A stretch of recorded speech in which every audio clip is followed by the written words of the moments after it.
nós estamos aqui para mais um episódio da nossa série Charlotte Mason na Prática, e o assunto de hoje é muito pontual. É um assunto que nós gostamos bastante de conversar também, que é a apreciação artística.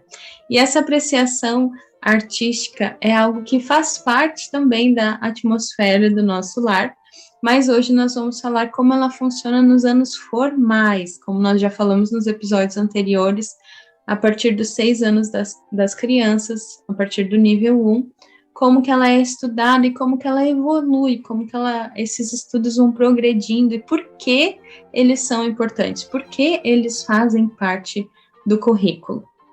E, para isso, eu queria trazer uma citação da Charlotte aqui. No volume 1, Educação no Lar, ela vai falar assim: quando as crianças começam com suas lições regulares, ou seja, logo que completam 6 anos, esse tipo de estudo de obras de arte não deveria ser deixado ao acaso, mas elas deveriam conhecer um novo artista a cada período letivo e estudar calmamente uma meia dúzia de reproduções de suas obras no decorrer desse período.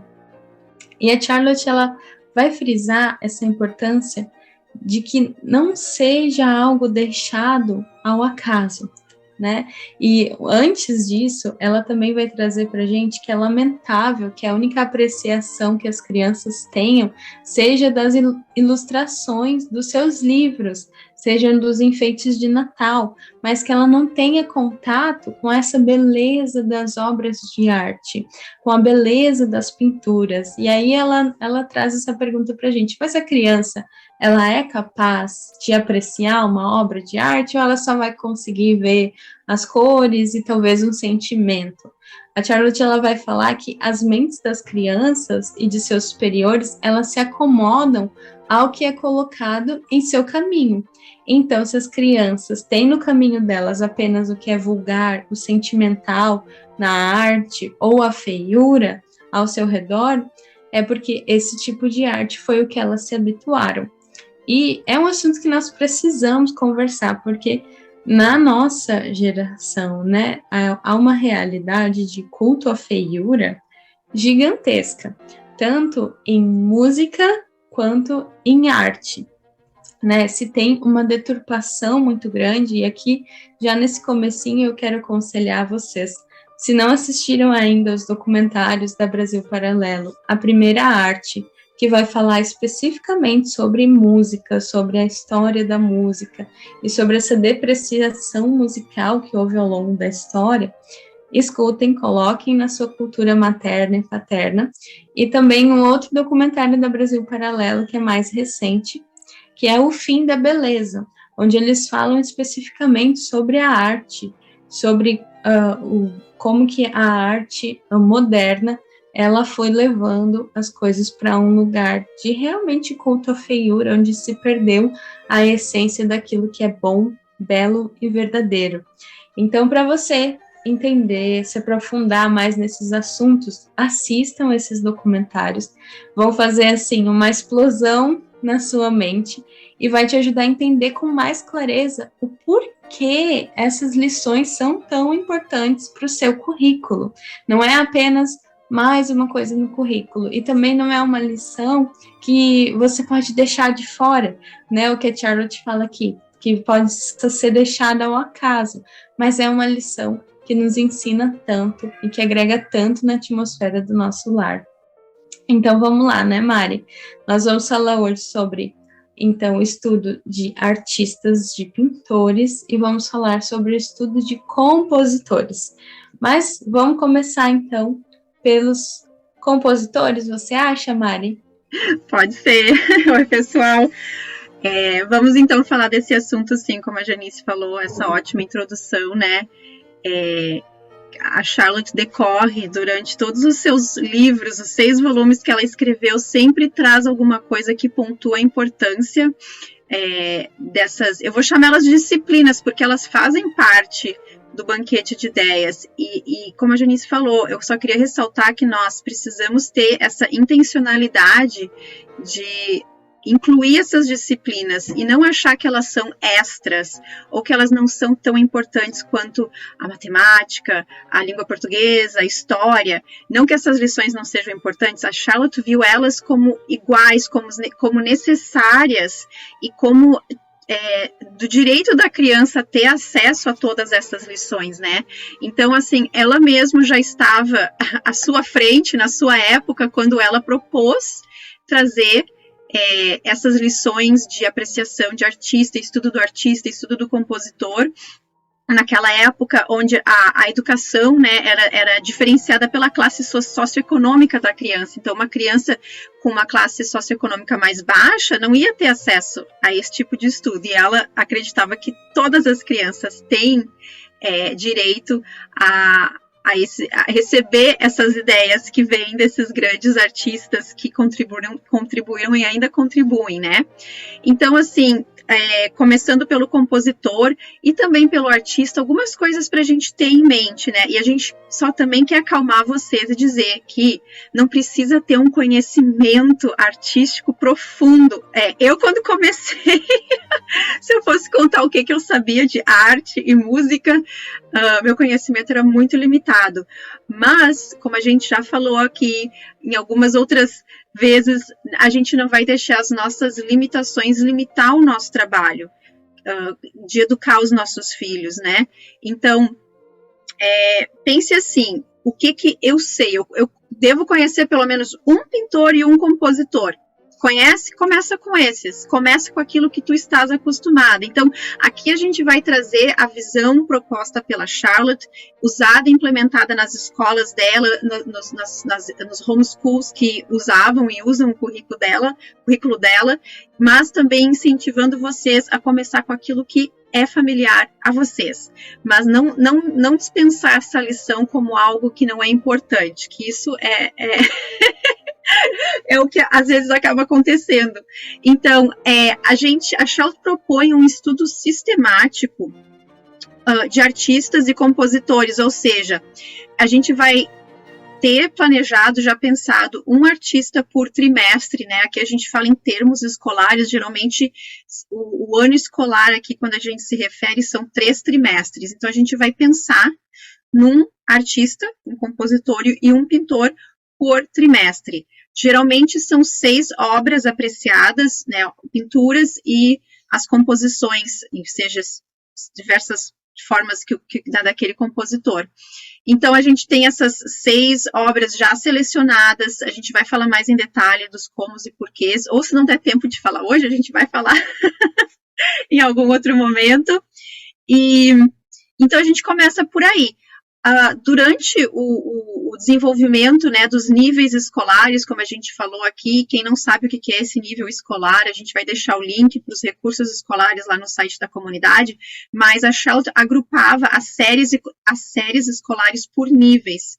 Então, tudo começa ali com a criança onde ela está. No primeiro ano, na primeira série, a gente vai introduzir o compositor e o artista, simplesmente dizendo quem é o nome da pessoa, que ano, que época que ele viveu, dá alguma informação da pessoa, não precisa ser uma biografia completa, mas algo só para a criança começar aquela amizade, né? E a gente vai indo apreciando a cada semana. A gente falou, né, que são 3 meses, o trimestre, são 6 obras, então não é uma por semana, vai ser uma a cada 2 semanas, e a gente vai falar um pouquinho mais do que fazer nesses outros dias, né? Com relação ao compositor, eu queria compartilhar, não sei se a Janice tem alguma coisa para falar sobre o compositor, mas eu queria compartilhar uma citação do livro Nossos Corpos, Nossas Almas, que vamos deixar o link aqui também, que é um livro muito bom. É um livro um pouquinho diferente daqueles que estão lendo Educação no Lar, ou livros Pais e Filhos, ele é um pouquinho diferente, e ela diz assim: a audição nos diz muitas coisas interessantes, mas a grande e perfeita alegria que devemos a ela é a música, Muitos grandes homens colocaram seus lindos pensamentos não em livros, quadros ou edifícios, mas em partituras, para serem cantadas com a voz ou tocadas em instrumentos.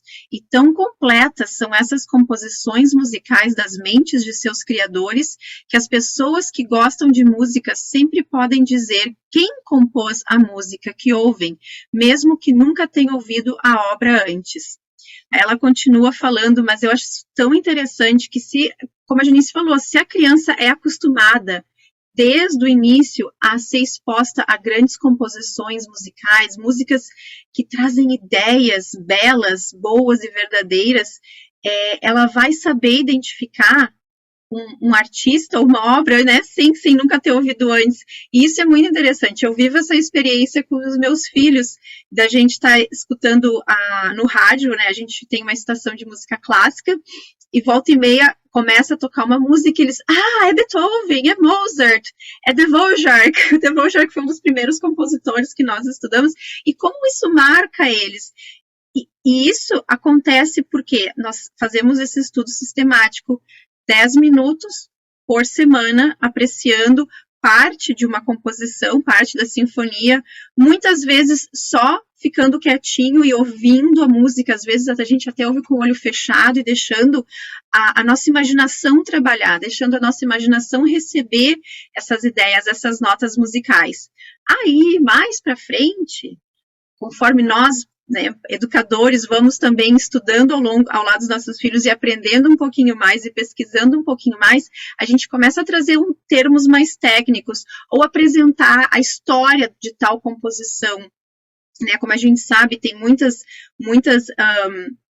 sinfonias que foram compostas por causa de uma história. Algo levou aquele artista, aquele compositor, né, a trabalhar naquela peça, uma inspiração. A gente até está lendo a vida de Chopin, não sei falar o nome dele direito. É polonês, né? Chopin, ok. E é super interessante porque, dependendo do que ele estava vivendo, aquilo ia refletindo na música dele, né? Então, ler uma biografia apropriada pode ser feito, ler um pouquinho durante a lição, mas ler no seu tempo de leitura livre também é uma ótima ideia. Mas conforme a criança vai chegar no nível 2, ela vai estar lá a partir da 4ª, 5ª, 6ª série para cima, a gente começa a introduzir termos mais técnicos das composições, né? E eu confesso para vocês que uma pesquisa no Google é excelente para educar.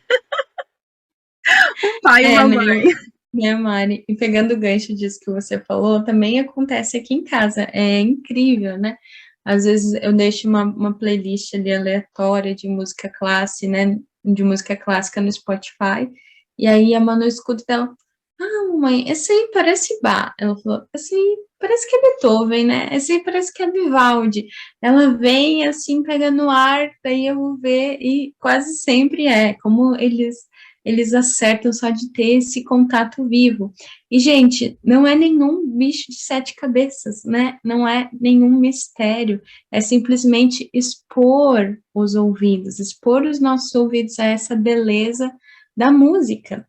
Então, além disso, né, desse tempo, esses 10 minutinhos da lição, o que eu faço aqui em casa? Toda vez que nós começamos a aula, eu coloco uma playlist do compositor que nós estamos estudando, que também é Chopin agora, Mari.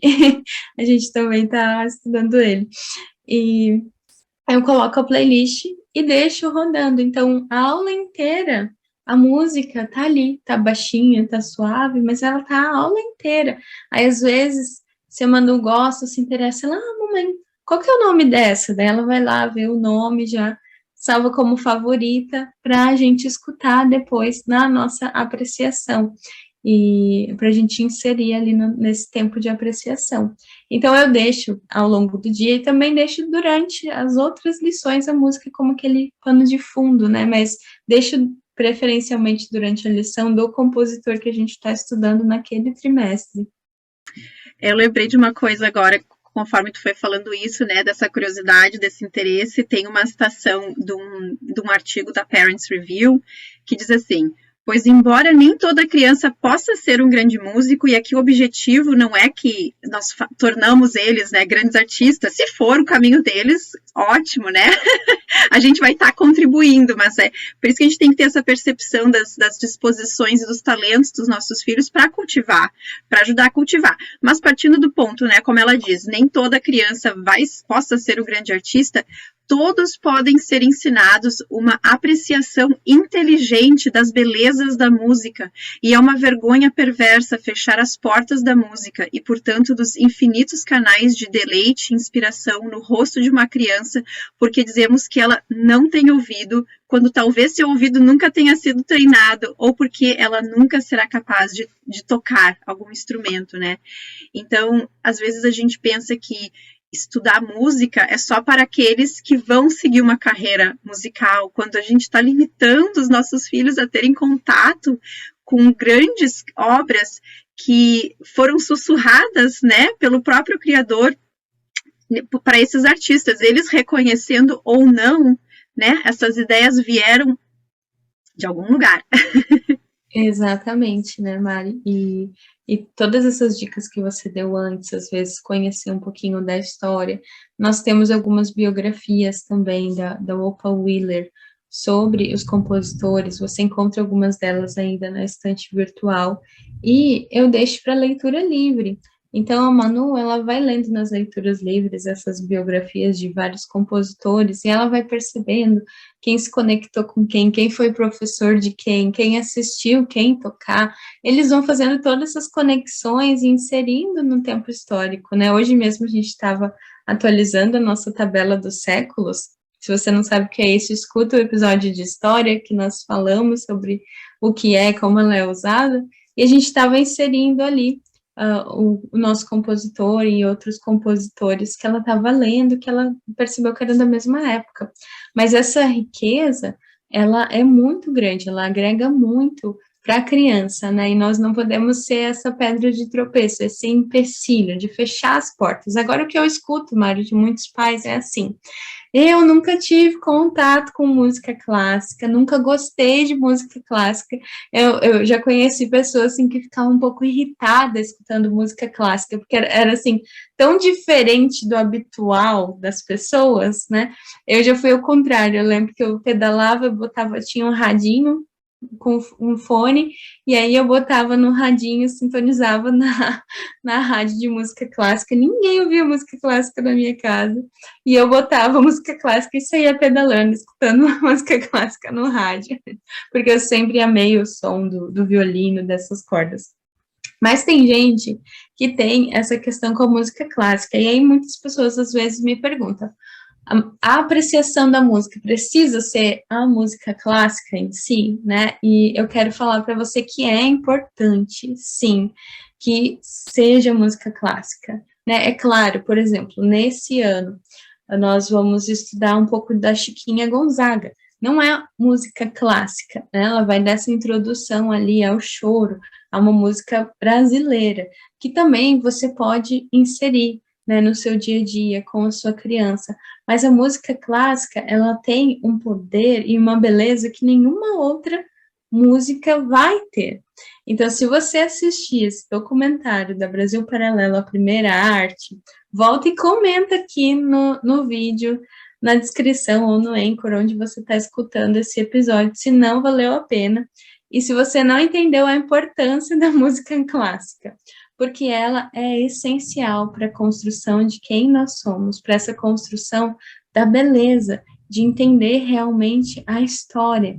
E são composições que elas foram feitas totalmente pensadas, né? É algo totalmente ali arquitetado minuciosamente para trazer aquela sensação. Eu lembro que quando a gente estava estudando Handel e a gente estava escutando Messiah, a gente fechava os olhos durante a apreciação, e mesmo que a gente não entendesse alemão, porque aí elas são cantadas, né, e nós estávamos ouvindo elas em alemão, e mesmo sem entender alemão, nós fechávamos os olhos e ficávamos imaginando o que eles estavam cantando, simplesmente pelo andamento, pela melodia da música. Então, nós conseguíamos ali pensar e refletir sobre que partes da vida de Cristo, naquele momento, aquela composição de Handel estava explicando, estava falando. E aí, quando a gente via o nome da música, era exatamente aquilo, porque você consegue perceber pela alma do artista aquilo que ele estava querendo realmente expressar, né? Então, tem músicas que ele está expressando o poder de Deus, tem as músicas em que está anunciando o nascimento de Jesus, e é muito lindo. Depois nós vimos a tradução, né, dessas músicas, mas inicialmente nós tivemos só esse contato, assim, com a música pura, e deixar, né, que a nossa imaginação, que é a imaginação da criança, que os nossos ouvidos estejam atentos a perceber aquela entonação. E como a Mari falou de Chopin, é muito legal, porque ele tinha essa relação muito grande ele era polonês e tinha muita saudade da Polônia, da casa dele, e as composições dele expressam muito do que estava acontecendo na Polônia na época, se era alguma luta, alguma batalha, se perdeu, se venceu alguma batalha, né? E as composições dele expressam muito esse sentimento, às vezes é um sentimento de perda, às vezes é um sentimento de saudade, às vezes é um sentimento de alegria, e você consegue desfrutar disso através da música clássica. É uma grande composição, né? Foi pensada. Então, eu encorajo vocês a desenvolverem esse hábito e esse apreço pela música clássica. Se você não teve o seu ouvido treinado, você pode começar hoje, faz parte da sua autoeducação. Nós temos mães que nos acompanham, que têm crianças pequenas, bebês com menos de 2 anos, e já vi várias delas fazendo essa apreciação de música como cultura materna. Coloca lá, escolhe um compositor, coloca 10 minutinhos, fecha os olhos, desliga e fica só na música, né? Apreciando aquilo realmente. E aí, claro, durante a aula, você pode escolher um trecho, assistir com as crianças. A gente vai deixar um link aqui do Ambleside Online, que tem uma sugestão de rotação. E, embora você não vá, nem sempre use a rotação sugerida do Ambleside, o que eu gosto é dos links, dos vídeos que eles indicam dos compositores, porque tem vídeos muito variados de orquestras, de pessoas, né, quartetos, enfim, dependendo do compositor, tocando aquela música em diferentes formas, em diferentes cenários, né? E eu gosto muito de pegar os vídeos, as referências que eles têm ali, e usar durante a nossa lição para que a gente assista. São vídeos de 10 minutos, são vídeos curtos, às vezes tem a sinfonia inteira, que aí é maior, mas eu gosto de deixar, e a gente assiste. E outro exercício que a gente faz também durante a nossa aula de apreciação ouvir, e aí a Ruth já ama esse exercício também, que instrumento que eles estão tocando, né? Qual instrumento que está sendo tocado, que está sendo predominante ali naquela parte da música. E quando você assiste uma orquestra tocando, você consegue ver os instrumentos. Eu lembro quando a gente estava apreciando Offenbach, ano passado também, a gente assistiu um vídeo que ele pegava bem, assim, as pessoas da orquestra que estavam tocando aquele instrumento.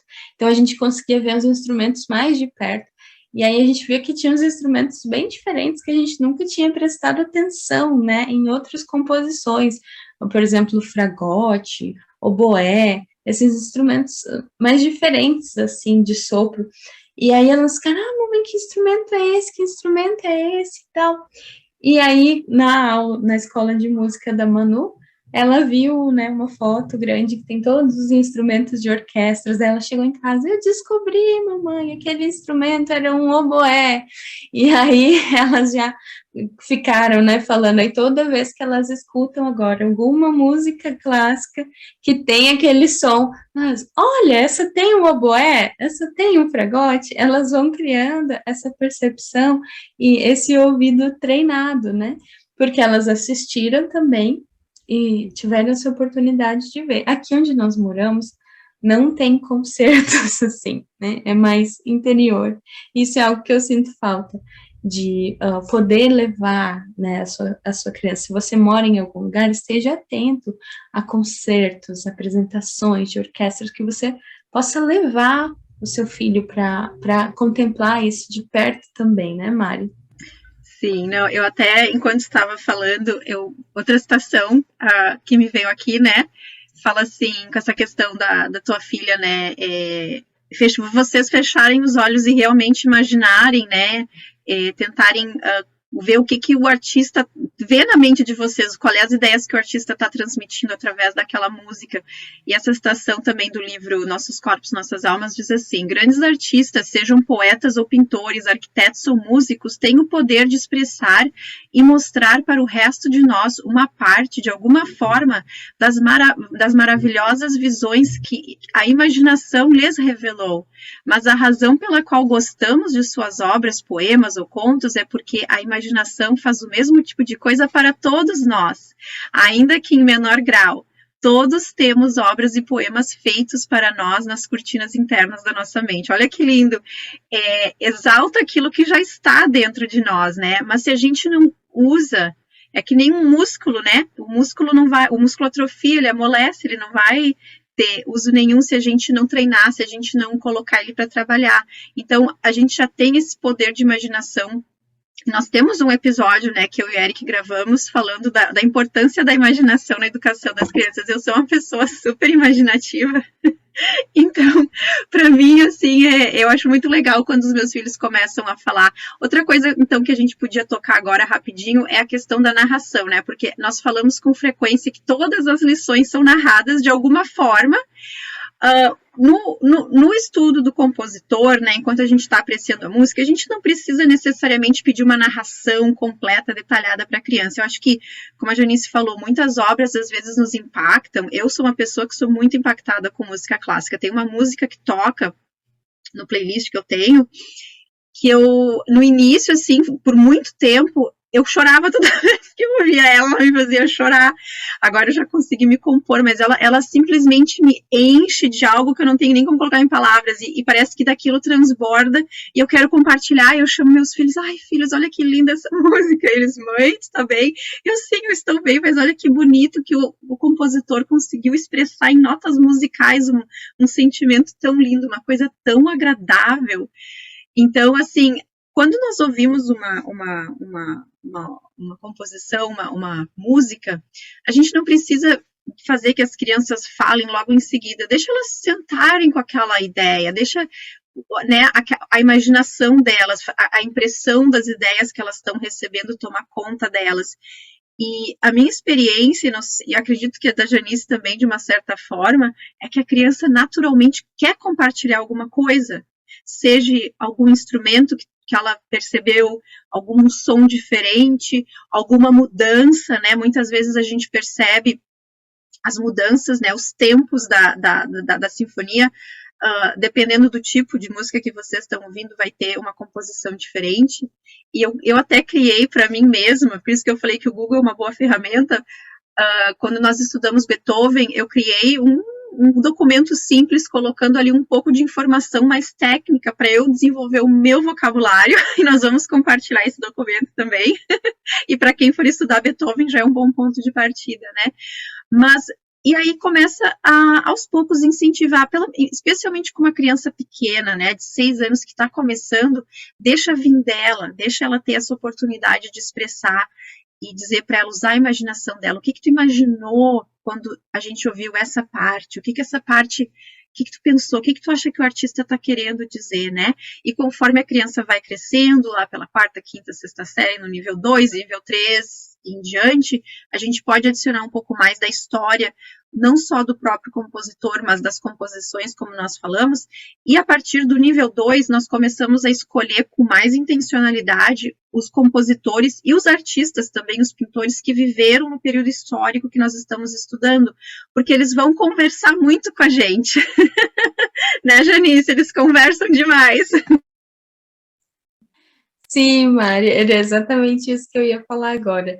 É lembrar vocês que nós falamos no último episódio da história como esse eixo do currículo, e que o estudo do artista e do compositor, então, eles vão estar ali ao redor desse eixo. mas mais especificamente a partir do nível 2, né? No nível 1, você não precisa ter pressa de fazer com que tudo se complemente, né? Com a Manu, ela está no 3º ano, que é o último ano do nível 1, e esse ano nós já inserimos ali o compositor e o artista dentro do período histórico, mas não teria essa necessidade, porque qual que é esse primeiro momento? Lembra do que nós sempre falamos, né? A partir do concreto para o abstrato. Então, para criança que não teve nenhum contato com obras de arte, para criança que não teve nenhum contato com a música clássica, talvez não seja interessante você ir lá e selecionar um artista daquele período, se esse artista não vai ser capaz de captar a mente da criança, né, de captar o interesse dela naquele momento, porque tem artistas que vão pintar coisas que não vai ser coisas tão interessantes naquele momento para sua criança, né? Nesse último episódio, até a Thaís e o Felipe falaram que a filha deles ama cachorro, então eles estavam apreciando, né, imprimindo obras de arte na casa de um pintor que pinta, né, cachorros, e é muito legal porque essas pinturas deles são releituras de outras pinturas ou de outros períodos históricos, só que com cachorros. Então, eles inseriram isso, e olha que forma bacana de fazer a criança criar esse interesse, né, ela querer apreciar, ela querer ficar olhando para aquela pintura, ela querer ficar escutando aquela música. Então, eu lembro que quando nós começamos, nosso primeiro compositor foi o Vivaldi, porque era um dos poucos, assim, que eu conhecia de ouvir falar, né? Conhecia, entre aspas, ali a Primavera, que eu acho que todo mundo já escutou em alguma propaganda, em algum filme, né?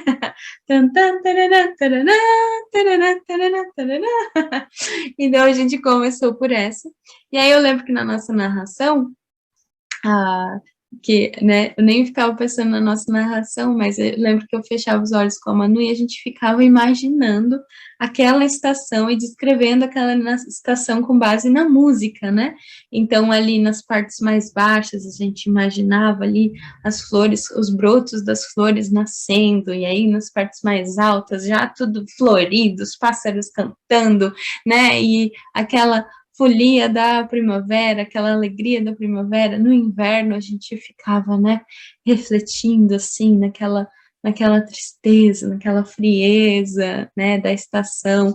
No outono, que ela tem partes tanto baixas quanto altas, e a do outono é bem legal também, e a gente ficava refletindo, né, sobre os frutos também que dão no outono, que nascem no outono, né, que essas meias estações, como são diferentes as composições, e a gente fechava os olhos e ficava simplesmente imaginando. Daí a Manu falava que estava vendo as borboletas voando, tarará, tarará, e eu falava o que eu estava vendo, e era uma coisa muito gostosa e divertida, que criou esse apreço nela pela música clássica, né, e foi criando esse apreço. Então, um compositor de cada vez. Eu confesso que eu tinha mais dificuldade, meu esposo também, hoje ele gosta, hoje ele bota para ele escutar composições que têm pessoas cantando, né? Por exemplo, Handel, que tem ópera junto.